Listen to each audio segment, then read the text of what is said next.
Are you tired of your valuable ideas and suggestions getting lost in the shuffle? Well, that is why I'm introducing Direct Suggest, the revolutionary digital suggestion box that puts your voice front and center. With Direct Suggest, you have the power to make a difference in your organization.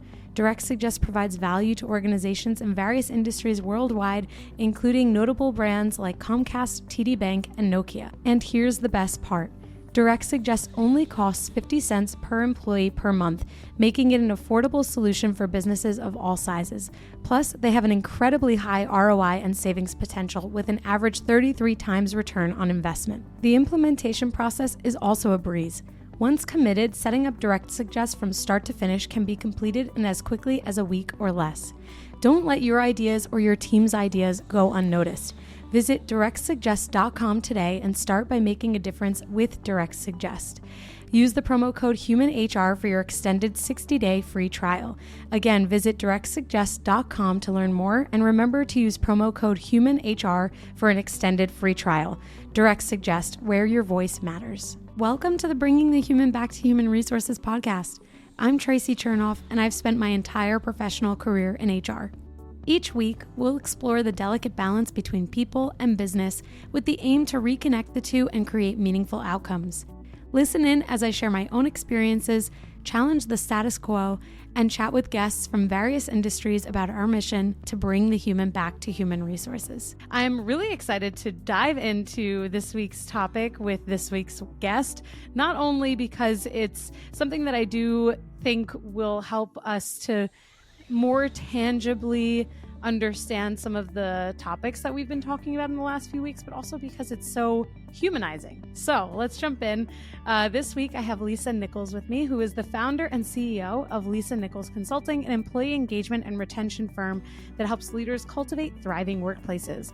With a career spanning both the nonprofit and corporate sectors, Lisa has become a trusted mentor to leaders at every stage of their careers. Her unique perspective is informed by her multicultural and multilingual experience, equipping her to guide leaders in creating environments that inspire employees to advocate for themselves and do their best work. Lisa's 3C method helps leaders establish a foundation of compassion, connection, and communication for their teams, enhancing productivity, morale, and retention, which is really, honestly, the perfect place for us to end your bio, Lisa, because this is the first thing that we're going to talk about. So first of all, welcome to the podcast. And secondly, please help us to understand your 3C method and where it came from.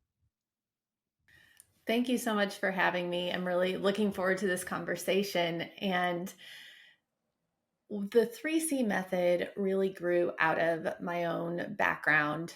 I have been coaching leaders for over 16 years and helping people navigate career changes and challenges. And in that time, as I worked, especially in the last several years, I was working with people who, there were a lot of common themes that we were discussing. And they weren't new things. They were things that have been discussed for a lot of years, right? But a lot of the challenges facing like big changes and transitions in the workplace, and how do you lead your team through change, how to reduce burnout, how to really bridge some generational and cultural gaps. And in all of this, even with all of the conversations that we've been having about psychological safety, about, inclusion and belonging, about all of these different areas, it seemed like something is still missing, because we're still having the conversations. And I wanted to really get to the bottom of what that was and address some of those core issues. And so that's where the 3C method came from, is that I identified some of these core issues that seem to be part of these challenges are a lack of compassion,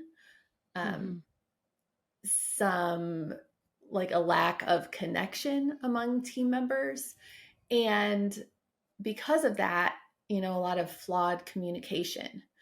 And so those are the 3 C's, right? We start with compassion as the foundation, because without compassion and trying to understand someone else's perspective, it's really not possible to have that authentic connection.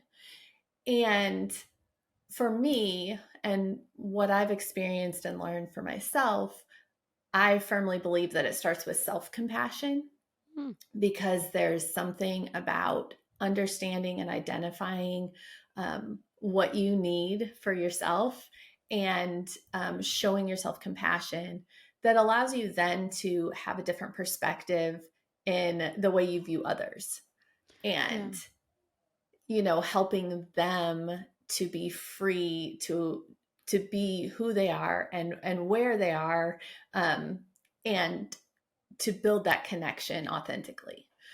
And so then the more connected that teams are, it just transforms the way that we communicate as well, um, which is all so essential, especially when we're talking about things like major changes and when you're leading a team through change, you know. And so that compassion, connection, and communication is the foundation that we can build from. Right. No, I mean, it's funny because maybe it's not so funny, but it's funny because, when, at least when I think about, let's say, a challenge that often comes up for people, whether they're employees or employers, and, depending on where they are in an organization, so much of where their concern lies can be solved with this model. So I think the funny part for me is that I guess it's so easy to understand when you break it down the way that you have. And it's also, in a way, so obvious. Like, you're taking what exists as a challenge and you're saying, hello, like, obviously we can solve for this through these three things. And Mm-hmm. I really appreciate that you talked about self-compassion, because it kind of I'm a little nostalgic. It brings me back to when I first started this podcast, and I was like, give yourself space and grace. So for anyone listening who maybe is like an OG and has been here for almost 4 years, you might remember that. And I was saying that a lot in the lens of, or through the lens of, COVID and all of the things that we Mm-hmm. as HR people were confronted with, like new territory, uncharted waters, in the sense of, now managing a workforce that's remote or hybrid, or having to think about personal safety and PPE and things like that, right? Mm-hmm. But all of this really can be applied to present day, post COVID environments. And so one of the things that I thought I was maybe curious about, and I thought about asking you, was this idea of really environmental differences, let's say. So if an employee or a company works hybridly or remotely, how these things, or I should say, how connection might be affected Mm-hmm. in a different way, or how these problems may be more challenging to solve. Like, do you see a trend amongst those types of Mm-hmm. environments? I definitely do. I hear a lot of, like, that's what I've been hearing for several years, right? Like, leaders are saying, how do we build team connection? We're all in different places, or maybe we're hybrid, so we're not all in the office at the same time. But the interesting thing is, I think that people also who are now have returned to the office and are in the office at the same time, they're facing similar challenges as well. Hmm. And so I'm not sure that it's as much about proximity as we feel like it is. But that being said, that is what we feel. We feel like, how Mm-hmm. can we connect when we're not in the same space? Right. And so it's a really big question. Um, I believe it takes intentionality. And sometimes it's simple things. Like, I remember a few years ago talking to a leader, a team leader, who said, they were all remote, right? And they said, oh, we're trying to do like some happy hours. We're trying to do things to connect people. And my question was, what are you doing like during the workday to give people space to like connect, Mm-hmm. collaborate, like work together. And they weren't really doing a lot of that. So then if you're having a happy hour, you're asking someone to take time in the evening outside of work to Mm-hmm. hang out with strangers, basically. So I think that that's one of the things is just being intentional and giving people that space as part of the workday and making those connections where, people are working together, which it takes some planning and some strategizing, right? Mm-hmm. Especially when you're not in the same place, it can feel like it takes more. But I would say that what I hear also from people who are back, in the same office, there's still a challenge because either people are like, oh, I mean, people have told me I can't get anything done because people are coming in my office all the Mm-hmm. time. So that's really great. They are connecting, but they're connecting in a different way than they used to, maybe. Mm-hmm. And then there are other people who say, I'm in the office, but we're just all in our own separate spaces and we don't really interact. Why are we even there? Right. So I think it takes a lot of like being intentional about creating those opportunities. Yeah, it makes a lot of sense. And as you were sharing and talking about this, I also realized that whether you're remote or in person or hybrid, those same challenges can still exist. And I think you touched on that in the perspective of saying that everything requires intention and thought. And so I'm curious, are I is the implementation of this model and kind of being intentional about connection, is this top down, is it bottom up, is it everyone Mm-hmm. has an impact, is it HR, is it leaders, who has the most influence over this? Mm-hmm. That's a great question. And I think, for a lot of organizations, that's what organizations are working through. Who's responsible for this? Where does it come from? From my experience, what I've found is that it's most impactful when it is coming from the top down, um, but also in a way that allows for like bottom up, right? So it's kind of like the sandwich thing, because really, if leadership is not completely like, if they're not directing this and saying this is where we need to go, we need to be intentional about this, then there ends up being a disconnect. And so if people, are trying to go bottom up and they're trying to implement these things, they usually will reach a point where they can't do anything Mm-hmm. because there's not that Mm-hmm. support. So it definitely has to be supported by leadership, but also in a way that you're empowering people to be able to, at all levels, to be able to impact it. So one of the things that I was thinking about, just in a similar vein, but a little bit in a kind of taking a different approach here, was this idea of compassion, because so much of the outreach that I do get from listeners touches on leaders having either a lack of empathy or needing more empathy. It obviously comes out in different ways. And I know one of the core aspects that you reference under the compassion in the 3C model, so that being the first C, is curiosity and kindness. Those are the two other core aspects other than empathy. And so I was curious, here we go with curiosity. I was curious um, kind of how you approach teams where maybe you have, let's say you have a group of 5 leaders and the CEO is one of them. And the CEO feels really strongly that compassion is a really important part of cultivating, whether it is a positive culture, more connectedness, harnessing these 3 C's.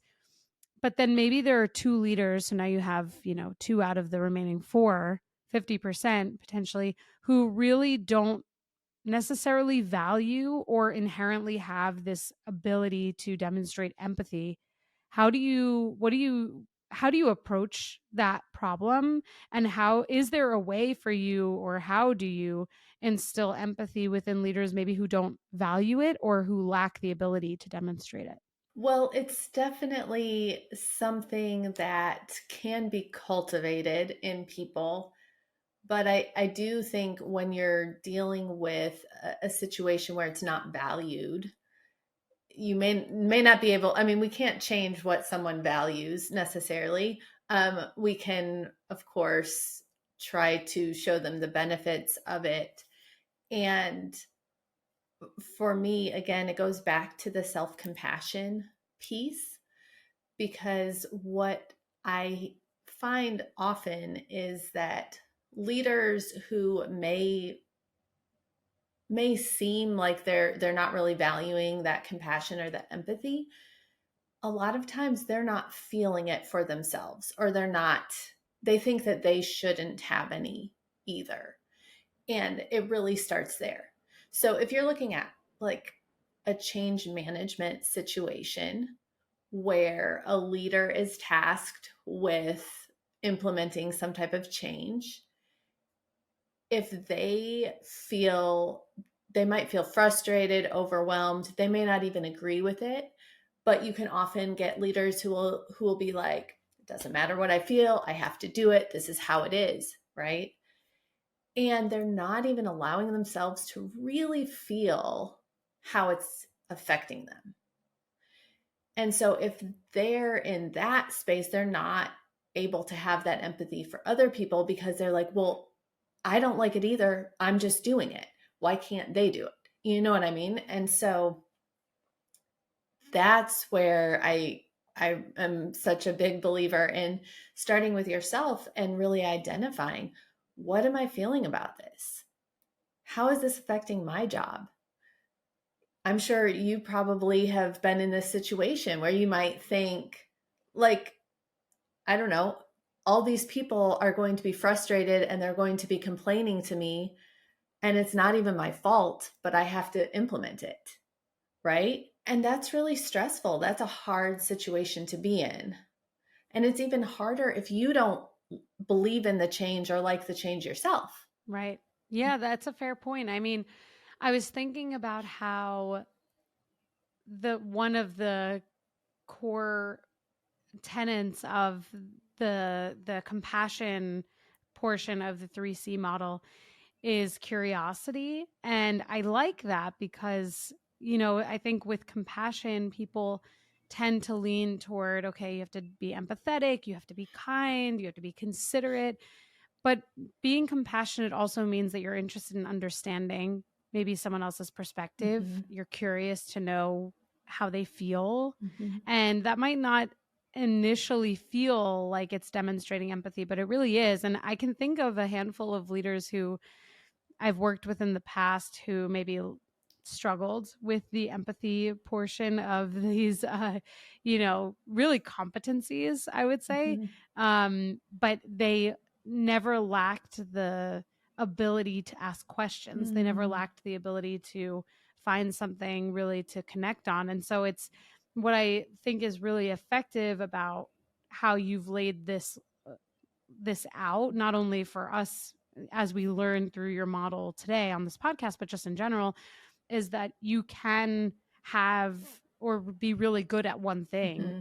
and ultimately need to develop the other in order to make this, trifecta work the best way possible, and in a way that's most effective for you and an organization. So I think it's interesting. And then also something that I realized is that if you effectively are working with a client on Mm-hmm. this, like at some level there's a need, and at some level there's a belief that this can help to either cultivate a strong culture or improve on some of the challenges that a business is maybe faced with. So Mm-hmm. that's like always a good step when someone is, really in this case, like hiring you to help them and consult on the challenges within their environments. Yes. That's my takeaway. Yes. Thank you. Yeah. I think that that's absolutely true. And definitely it's why when people ask, like, what type of companies or organizations do I work with? I always say it's really about are they committed to these things? Are they excited about improving the compassion, the connection, and the communication in their teams and their people and supporting their people? Because if they are, then it's a good fit. And it's much more about that than about industry or, anything else, is really that commitment. Totally. Right. I love that. Another really strong C. Yes. For that we could build into this, I suppose. Something that I know you do a lot of, I guess, like ideating on, and something that you talk about and that we've talked about before even recording, was the impact that generational differences have on workplaces. And I think I had shared with you previously when we met that this is a topic that I've touched on maybe once on the podcast, maybe a couple times. I'll be generous, maybe a couple times. And the reality is that there are a lot of differences in the workforce today. There are people across so many generations, and because of that, there are very unique challenges that come from generational gaps or differences. So just, I guess, when you look at it maybe more generally, what are some of the bigger differences that exist as a result of having multiple generations within a workforce? And to bookend that, I suppose, what are some of the things that leaders should be considering when they're making decisions as it relates to generational differences? Well, you're right. There are so many generations in the workforce right now, and this is more than we've had in the past. The extent, because people are staying in the workforce longer, and the differences in generations, this is not a new conversation at all. I remember hearing about this before I was even in the workforce. This is something that is very common. And what I think is really interesting is that some of the things that we attribute to generational differences may not so much be generational as they are like stage of life differences. So, because people, if you go back in time, you see similar conversations about previous generations, like whatever generation is the emerging, the one emerging into the workforce, there are some common themes and things that are said about these generations. And it's been happening at least for the past few. And I think that is something that often gets overlooked, because I don't hear a lot of people talking about that. And yet there is a reality that when you're at a certain stage of life, different things, you value things, different things maybe, or you're just at a different place. So that's one aspect. As far as what leaders can do and what they should be thinking about, again, this ties back to me, it ties back to that curiosity and understanding, because our tendency can be we all have heard certain talking points, things that people just always say about different generations, like those stereotypes or whatever. And there's some truth to them, right? But also, we don't often ask, well, why would this generation be saying this or acting in this way? What has caused this? What factors in their lives have made this a conversation for them? So I think that the curiosity, if leaders are curious about, or fostering that curiosity among the entire team, so people are not only looking at it from one side, but they're able to say, I wonder why this person would approach things this way. And I think that curiosity is very important, because if you have an understanding of why someone has a certain perspective, then it helps you to have a conversation and not just to judge. And that's why Right. Curiosity is like the opposite of judgment. So instead of judging ourselves or others, if we're curious about it, we can get a lot further with the conversation. Yeah, that makes so much sense. And I really appreciate that you mentioned curiosity as as oppositional to Mhm. judgment, because I think it's very easy probably for anyone and everyone to just jump to some sort of assumption or conclusion rather than asking more clarifying questions. Mhm. Or and I know that that's also part of the connection, or excuse me, the communication C in the 3C model, Mhm. is the clarity portion, because clarity of course can help either the receiving party to understand what is being communicated, or it can help to the person delivering a message or trying to think about how they're going to deliver a message to better understand who their audience is. Mhm. So that makes a lot of sense. And this is, again, it's really underpinning what I said in the beginning, that this your model and what you've shared with us today really does allow us to have a much more concrete understanding of how we can approach challenges in our businesses, in our organizations,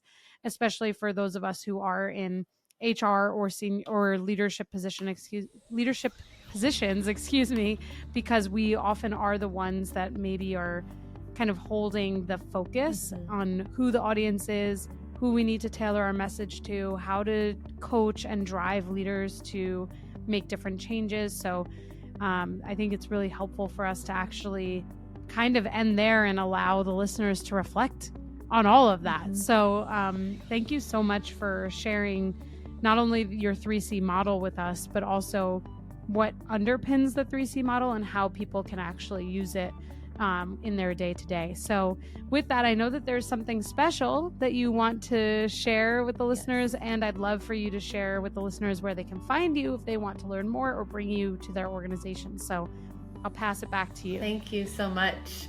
Yes, I do have a free download for your listeners. So if anyone wants to access it, you just go to my website, lisanicholsconsulting.com/humanhr. And there are some reflection and connection questions that I have there that can help you. So the reflection side, to questions to ask yourself, maybe journal about, and then the connection questions are things that you can ask your team members, the people that you're working with. So feel free to pick that up. You can also connect with me on LinkedIn. I'm Lisa C. Nichols on LinkedIn. That's my, linkedin.com/in/Lisa C. Nichols, which I'm sure will be in the notes. And I'd love to connect with you there. On Instagram, you can follow me at Love Your Niche. And I would love to hear from you as well. So feel free to reach out and connect. Thank you so much, Lisa, for sharing all of that. And for the listeners, everything will be linked in the show notes. So if you don't have a pen and paper or your notes app handy, don't worry. We'll make sure it's very easy for you to connect with Lisa and also to claim your free download, which is so exciting. I love when the listeners get something for free. So Lisa, thank you so much for being a guest on the podcast, for joining us this week, and again, for giving us some concrete, tangible things that we can use in our everyday. Thanks so much, Tracy. Hey, just before you go, don't forget to subscribe to this show so that you are the first to hear when an episode drops each week. And maybe leave a 5-star review and a comment about how much you loved this episode. Plus, if you have someone in mind who would really enjoy this episode, make sure you share it with them. Thank you so much for tuning in, and I will see you next week.